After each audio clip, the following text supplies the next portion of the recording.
Hello Neptune family, this is Renee. We're coming at you here from the Pinecrest location. I'm sitting here with Mr. Adam Levine of League of Fat Bastards. That's it. League of Fat Bastards. That's it.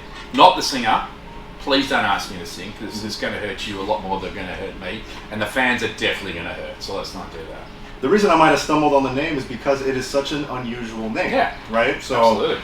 What can you tell us about how the whole story behind this name? Yeah, sure. Firstly, thank you very much for having me. Thank you very much for everyone giving up their time to watch. So, League of Fat Bastards as a brand is very simple. I'll explain in a second. But the most important thing about the League of Fat Bastards is that our why and why we exist. Our mission, we're a mission-led company, and our mission, 100% focus, is to make a positive impact on men's mental health globally. So, unfortunately, about 4 years ago, I went through a very severe mental health episode myself. I had a breakdown, I was suicidal. It was a pretty shit time. Like a lot of us guys, didn't know exactly how to deal with that, how to get through it. Wasn't really in touch with my feelings, wasn't really able to share my thoughts. I was very worried about the stigma, very worried about, people as I was growing up, like you, it was all about get up, boys don't cry, you've got to toughen up, you've got to push through. And of course, we all were wearing, and we all still do, wear this bullshit, what I call mask of masculinity, right? Yeah. And so what happened was, I, like a normal human, broke, and it was terrible. Unable to communicate with the world for 3 months.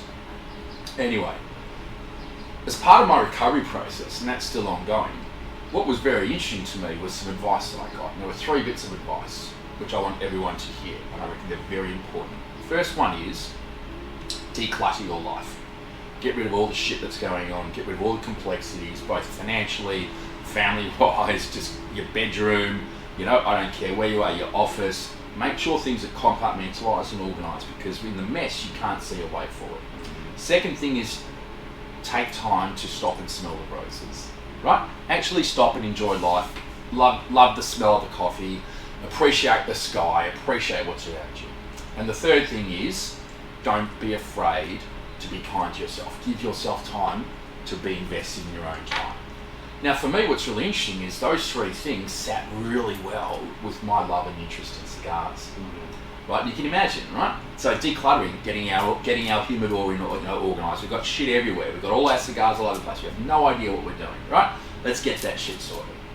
Okay? Then it's about smelling the roses. So it's about the 300 hands, right, that touch the tobacco, right? Organise it, appreciating that. And then giving us time. That's clearly the case when you're having a cigar. So when I got through the other side, I sat there and I thought, holy shit, why can't I do something different with cigars that no one else has done? We already know that cigars are great for interacting, good for socialising. But let's create a movement. Let's create a tribe. No, let's create a league of men coming together to share experiences, to learn together, to open up and do it over a great quality cigar. So I'm sitting there and thinking, what is it that I could call this league? And I thought, do you know what? It's all about really helping men find the new way to chew the fat. Actually find a new way to have an engagement, a conversation. And then I suddenly thought, Fat Bastards. And I thought, that is great. And that's essentially the story of how we created, what our mission is, and the brand name behind our business. Nice. So yeah, now do you believe that there is some kind of social prejudice with men's mental health? Something that's able to be talked about freely, because in this world currently, mental health is on the radar of most people. People agree that yes, it's important to be mentally healthy, but for some reason men seem to be tied into this other group where it's like, hey, if you show your feelings, all of a sudden you're no longer a man. That is correct, man. And why exactly is it important that both men and women, share that just the healthiness of being mentally prepared for anything that life throws at you? And also talking about it. Because if you don't talk about it, get it out in the open, how is it ever going to be conquered? 100%. And this is the problem, right? So is there a prejudice? The answer is absolutely there's a prejudice. Absolutely for men, it's a nightmare. Absolutely, particularly for guys who are kids like us of baby boomers and older, right? There's this, stoicism, as I call it, right? Yeah. So masculinity is defined as stoicism. And I'm saying that's bullshit. We need to redefine the concept of masculinity, right? We need to redefine it to be one of vulnerability, one of openness, one of kindness, a presence of love. You ask any woman out there who doesn't want their man to be vulnerable, to be open, to be able to be honest, to be able to be in touch. Don't shed a tear. Don't shed a tear. Be in touch, right? Just be open, be vulnerable, right? I'm telling you. So, absolutely. And the whole key thing is around communicating your feelings. It's okay not to feel okay. Right. It's okay to say, you know what? I feel like my head's in a fog. I don't know what the fuck to do. I'm not sure how to get through this. I need help. And this is one of the things that men need to learn, is how to ask for help. So what we do is we break down within the league. We create these opportunities for guys to come together to learn how to basically open up and communicate. And what we try and do is we hold events at great establishments like this, and in restaurants and bars, where we'll have people come. So we had recently the Chief of Police of Miami-Dade. We had the coaching staff from the Miami Marlins baseball team come to an event recently. Wow. And to actually open up and talk and communicate about their mental health struggles and how they've got through it. So that's permissioning, right? So it's about having those profiled individuals get out there and say, no, you know what, I'm going to swear, I apologise, but fuck it, right? That's the answer. Fuck it, you've got to actually be honest and open and truthful and direct. That's the only way you're going to get through it. Otherwise you blow up. And what happens when you blow up? Pressure, like your little cookie here, your little hydroponic grass growing thing you got here, it's going to blow up. It's going to blow up, right? Do not relieve the pressure. Same concept. Right. Okay, so let's talk a little bit about the cigar itself. Yeah. To my understanding, it's made by Joya de Nicaragua. Yeah. What can we say about this blend? It's the Serie L. It's a Serie L. So firstly, I just want to say the quality of the cigar and the perfection that goes into the making of the cigar is just as important as the perfection, as the focus of the mission, right? Because we realise the mission's one thing, but if you don't have a great quality product that people enjoy and is made to a perfection, they're never going to come back and enjoy it. So that was very important to us. Joya's an amazing partner of ours. Juan Martinez jumped on board as soon as I reached out to him, because they don't make a lot of cigars for a lot of people. And they certainly put their name on the front there, as you can see, right? Yeah. Which I think is really, I mean, that to me was one of the happiest days of my life when I saw that. But I think also from a consumer's perspective, from an enthusiast's perspective, you know it's going to be a quality product. It builds trust. Correct, Right straight away. That's exactly right, mate. So in this particular case, we went through an amazing blending process. I started with the whole theory around this blend that they used back in 1971, when, I don't know whether people know this, but Joya de Nicaragua, which was then at an earlier point known as Flora de Nicaragua, the flower of Nicaragua, actually replaced, in 1971, Cuban cigars in the White House. Oh yeah? Yeah. So I did not it was know that. exactly. So it was the Flor de Nicaragua, right, Joya, who actually replaced. So we sort of took this blend, we thought, well, how can we take this old blend and sort of modernise it, right? Essentially, we've got, on the outside, we've got a Habanos wrapper. We've got Ecuadorian Habanos wrapper, sorry.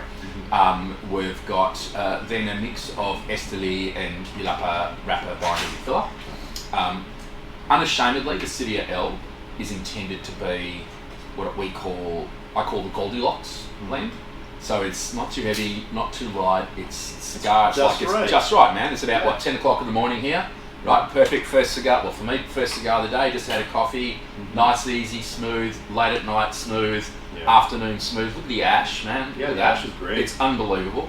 No, and it's I think probably due to the Habano wrapper, it's got some little tiny bit of spice, but it's subtle, nothing overwhelming, and the body is just right. Isn't it? Like you said, at 10 a.m. it still feels smooth and that's the intention. And I think, and it's the quality of the construction. Obviously, you look at the wrapper, you look at as I say, the ash, you look at the eyebrow, without getting too technical, all those sorts of things, right? Sure. And then I think. So we have a lineup. So the Serie L is the first one with 3 Vitolas. Yeah. So we've got the Toro, the Robusto, and the Churchill. Yeah. And then we've got a Serie O, which is coming out, a Serie F, which is coming out, and of course a Serie B, which is coming out. The Serie O will probably be the Serie O will be out by about September, thereabouts, and the F and B probably December, maybe January, right? And all of those will have different style profile. So the CEO will have more of a robust profile. So we're taking this up a notch. City F&B we haven't quite finalised yet in terms of what those flavour profiles will be. Okay. We're also going to introduce an interesting 6x60 range. Okay. Yeah, so we'll do a 6x60, and we have a very unique cigar that we're bringing out. I'm not going to say exactly what it is just now, but I can tell you, if people come and they buy and they like this, I will come back onto this channel and I will tell you exclusively what this new cigar is going to be. But you guys have to come and buy these first, tell me you like them, then I'm going to say what this new cigar Vitola is going to be. We'll do it exclusively for you guys. Awesome. Now, can you disclose what the cereal is going to be composed of? Like maybe for the wrapper, I'm assuming it's going to be something like Mexican. San Andreas. Yeah. Exactly. Once you said a stronger, San Andreas. that. Yeah, man. You know the industry too well. Look at you. You've got thousands of these things. You know exactly what's going to go, right? Yeah. So San Andreas, absolutely. Piloto Cubana? Piloto, yeah. Piloto, sorry. Still French.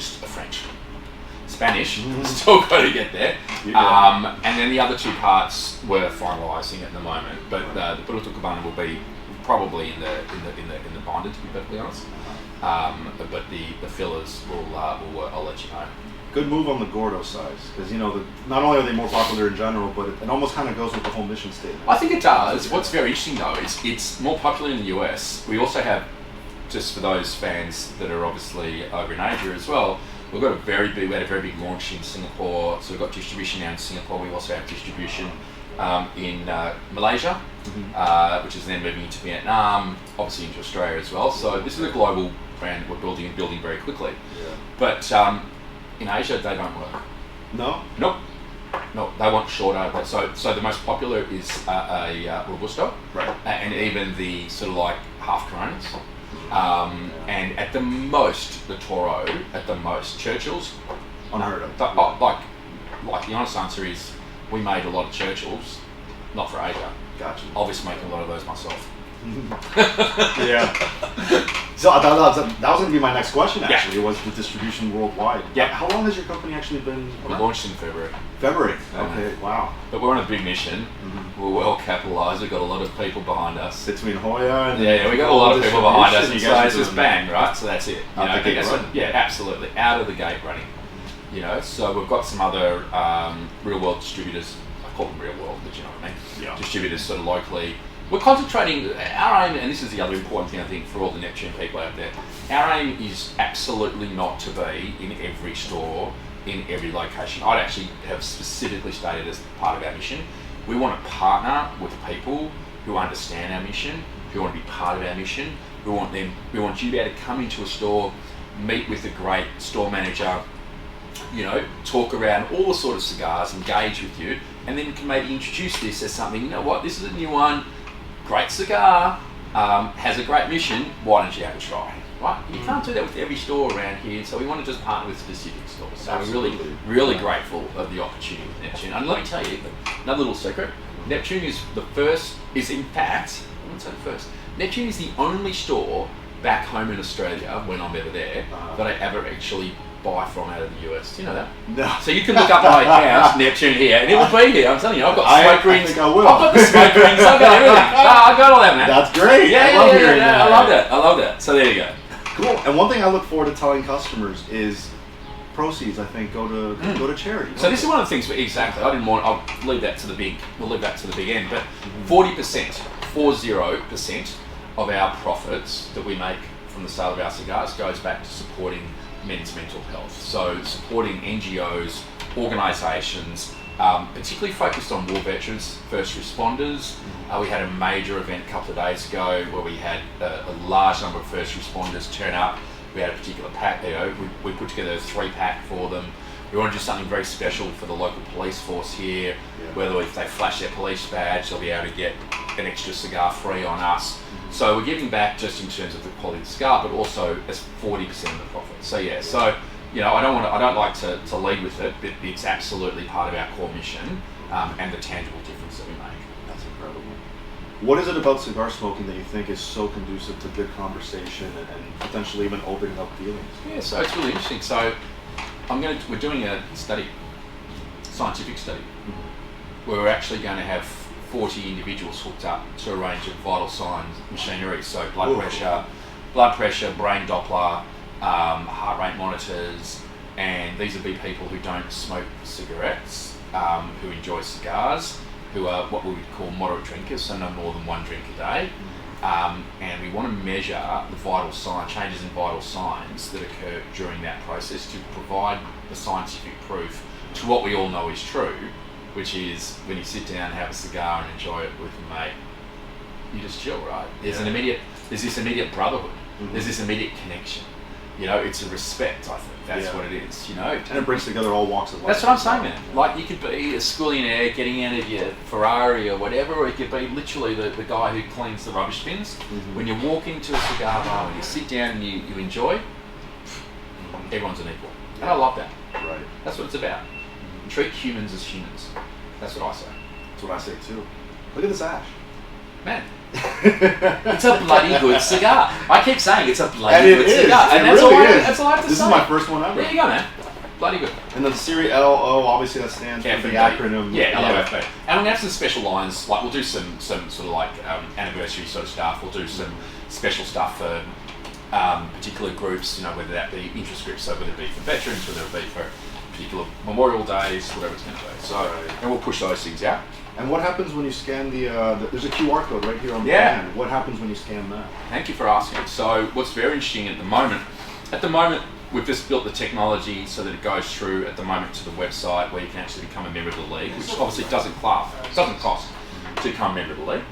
But what we are going to do is it's going to have two parts to it. The first one is we're building a solution whereby when you click on it and you can actually, and if you're asking for help, it can show you local mental health resource centres that are around your area. That's incredible. Right? So wherever you are, we're going to come up, because we can geospatially locate you off your phone when you click it.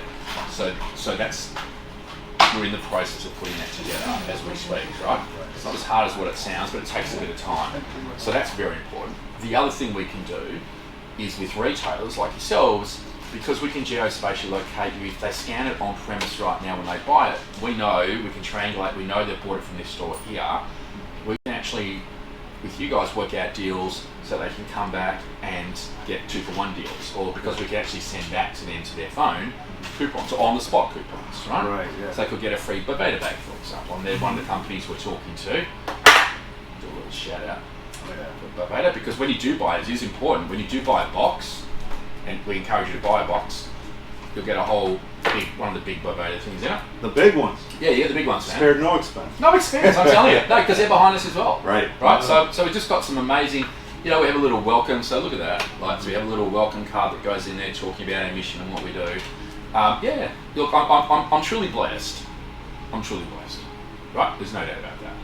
And I don't take any of this for granted. And I'm absolutely. I love the partnerships that I've created in this industry. They're all just great people. Yeah. I love that part of this industry, man. I mean, you would know it. You've been in this industry for how long? How long have you been working? 10 years. There you go. Yeah. But I mean, I've been smoking cigars since I was 25, right? Thereabouts. So what am I, 53 now? So it's a long time, right? And so I've always loved that brotherhood. But getting into the business of, absolutely fantastic. That's awesome. Yeah. And where do you see your brand in the next 5 years? Good question. So, interestingly, we're not just like other cigar brands. So, LOFB, as I say, it's going to be a house brand. And essentially, we're building a mini LVMH, Louis Vuitton, right? Yeah, right. And what we're doing, but with a mission, okay? And so what we're doing is we're having specialty retail, which is our tobacco products. So obviously we'll have the LVO, the FOB. We're then moving into beverages. So we're bringing out a non-alcoholic beer, which is going to be called League of Fat Bastards, and non-alcoholic beer. Sure. And functional beverages as well, so there'll be some teas. So all focused around mental health, good for you. We're in the process of developing some interesting LOFB candles. So candles you can burn together with fragrances, men's fragrances. Yeah. Right? And then we're going to have an activewear range. So we've got some stuff which you can see online at the moment. We've got some hats, we've got some t-shirts, but actually you can have a whole activewear range. So like the couture range that, you know, LMBH has, we're going to have activewear. And finally we're going to have a range of supplements and meal supplements and vitamins and stuff like that. So So the vision is to create a purpose-led global brand business focused on supporting men's mental health in discrete consumer product sectors, but with the crossover. So you can imagine you'd be sitting outside, having a beer, a non-alcoholic beer, enjoying your cigar, wearing your LOFB cap, you know, having a barbecue with mates. Yeah, I like that. Man. I like that. It's a lifestyle, right? It becomes a lifestyle. That is the point. Oh, there we go. It fell. I was hoping to get to the end of it. That's pretty good. That's about that's almost a 20-minute dash. That's pretty good, man. I do want to end on one final question Yeah, on my behalf, and then I'll let you close with any final words. Yeah. But okay, so I was reading on the website, and I saw something that stood out to me where it said, as long as one conversation leads to one person's trajectory changing for the better, your mission is successful. Yeah. Can you elaborate on that? Yeah, it's a good point. I think it's slightly, the wording is a little bit different to that, which is said well, maybe the website says that, but my version of it, of where it came from, was if I can sell just one cigar that saves one bro, right, my mission is done. Yeah. That's it. We've got a big hairy goal, right, on the website, which we talked about. We call it the bloody big hairy goal, which is called we want to give back $1 million a year, right? So that is our big hairy goal focus. So $1 million. Do the maths, right? Yeah. And I think this is really important. The other thing is transparency. So what we have on our website when you go there is we've made a commitment to transparency, which is very important. So each quarter we're going to publish our revenue, our gross profit, our net profit, and how much we've then given back to charity as a result of that, the 40%. Nobody does that. Nobody does that. But that's because we're very serious about it. The only way, and this is a great way to wrap it up, Matt, the only way that we can be successful is by having consumers try, fall in love with, order, gift, buy, and I don't care what you do with them. No, I do care. You've got to enjoy them. But I'm just saying, the more that we can sell, the more that we can give back, the more impact we can make. It's very simple. And that's what we need to do. That's awesome. Man. Thank you so much for taking the time to sit with us today, Adam. No, I really appreciate it. Thank you for the opportunity to be here. All you guys out there, jump on board, support Neptune, support us, support the mission, and I wish you all the very best of mental health, and God bless you all. Yes, League of Fat Bastards, check them out, available on NeptuneCigar.com. Thank you guys so much for watching. Catch you next time.